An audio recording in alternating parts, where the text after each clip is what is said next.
भाइयों एवं बहनों, जय श्री गुरुदत्त। आप सबका शाश्वत ज्ञान गिरनार से चैनल में स्वागत और अभिनंदन है।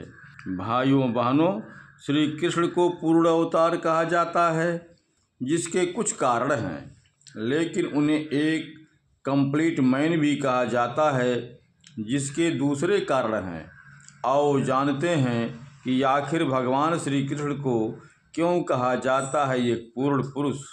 श्री हरि विष्णु के 24 अवतारों में से श्री कृष्ण को 22वां और 10 अवतारों के क्रम में 8वां अवतार कहा गया है। आध्यात्मिक कलाएं 16 होती हैं। पत्थर पेड़ 1 से 2 कला के प्राणी हैं।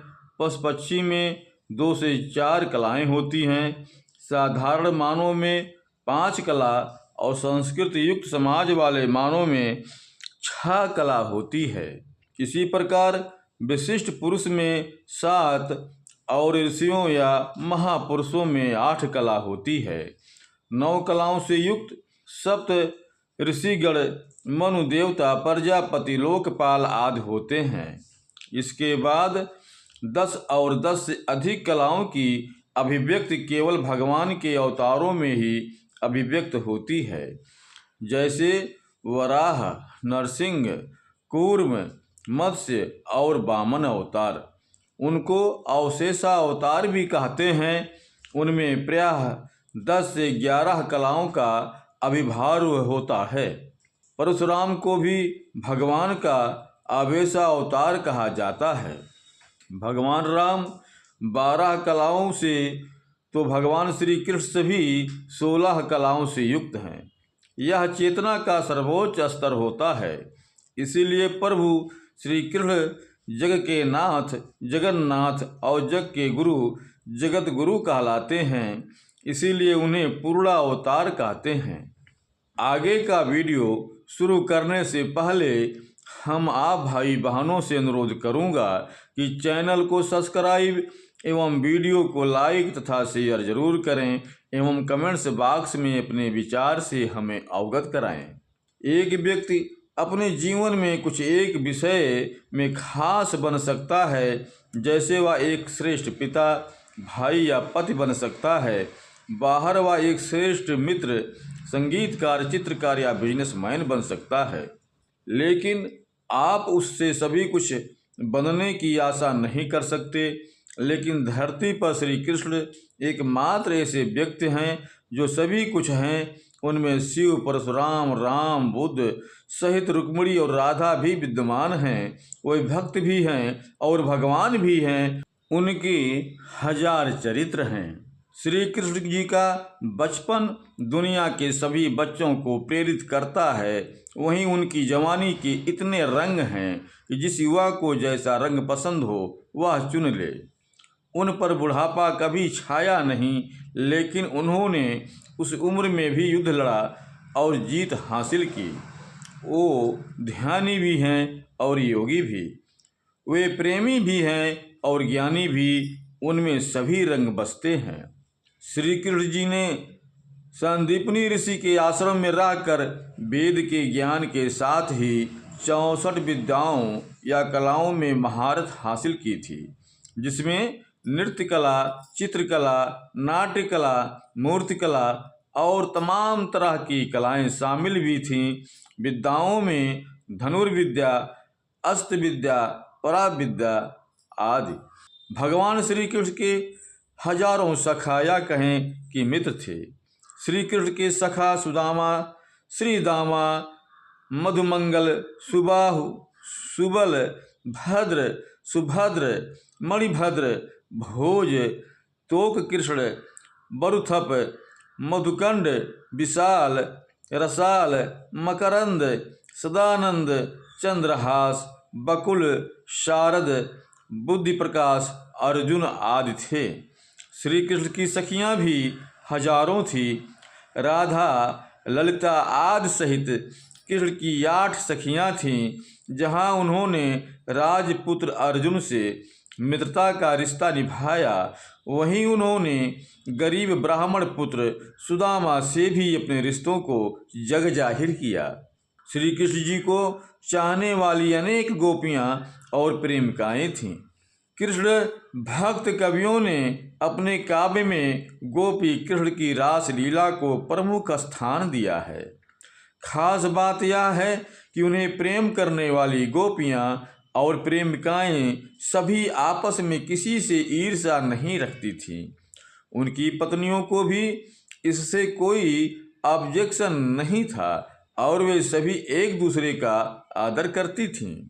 भगवान श्री कृष्ण की 8 पत्नियां थीं: रुक्मिणी, जाम्बवती, सत्यभामा, मित्रवंदा, सत्या, लक्ष्मणा, भद्रा और कालिंदी।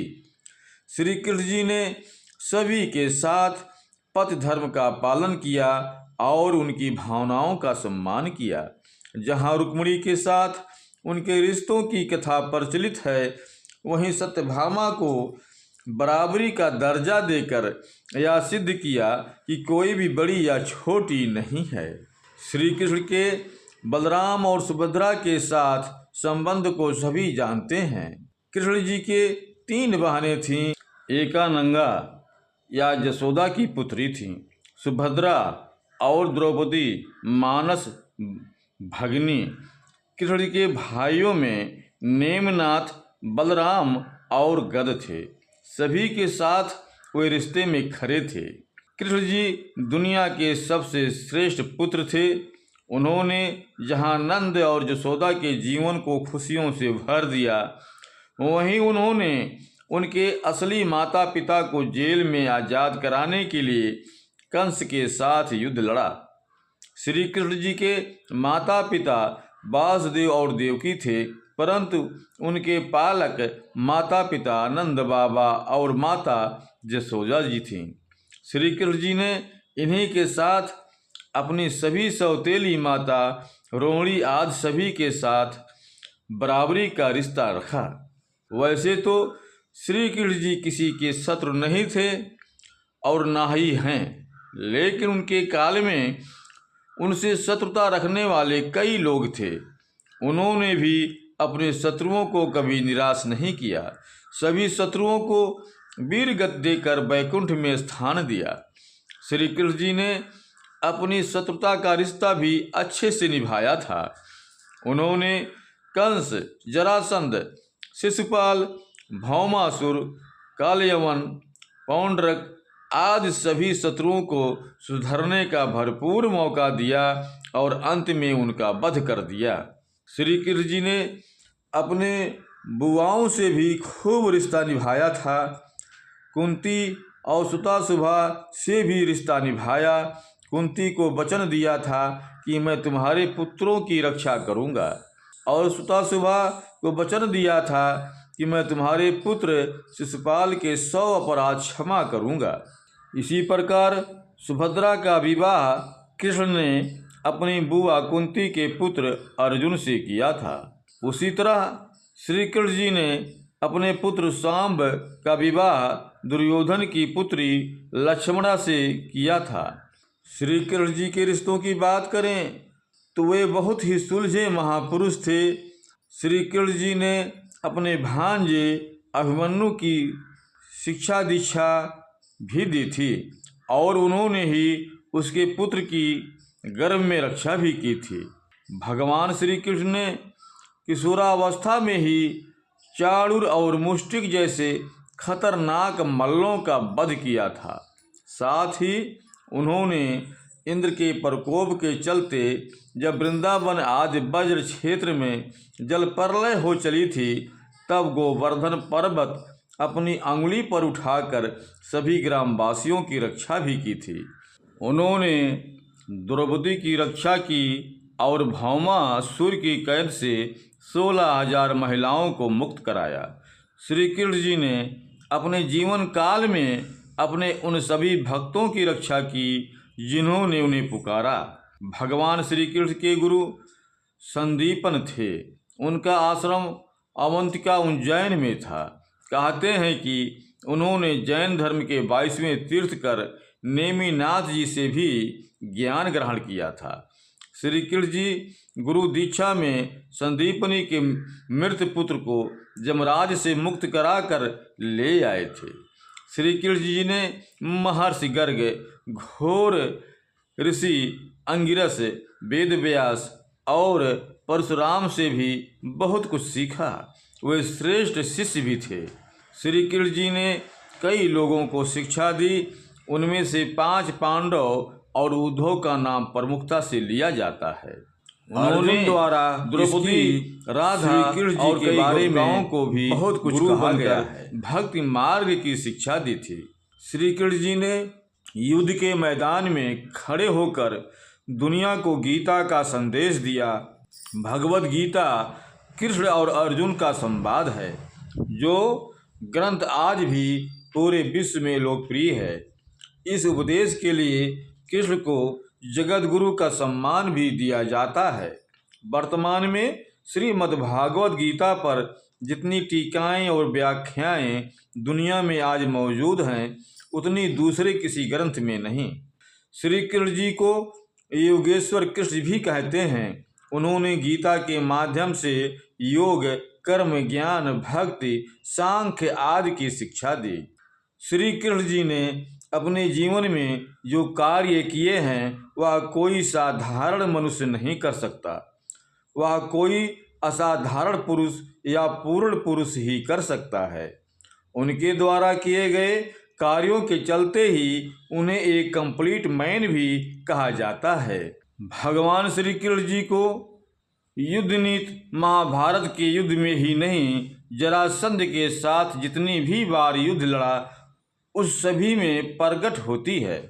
वे कुशल योद्धा, राजनीतिज्ञ और कूटनीतिज्ञ थे। उन्होंने महाभारत युद्ध को जिस तरह मैनेज किया, उस पर लाखों थीसिस लिखी जा सकती है, उन पर हजारों पुस्तकें लिखा जा सकता है। भाइयों एवं बहनों, अब हम अपने शब्दों को यहीं पर विराम देता हूँ। पुनः मिलेंगे अगले वीडियो में। जय श्री गुरुदत्त, जय श्री गुरुदत्त।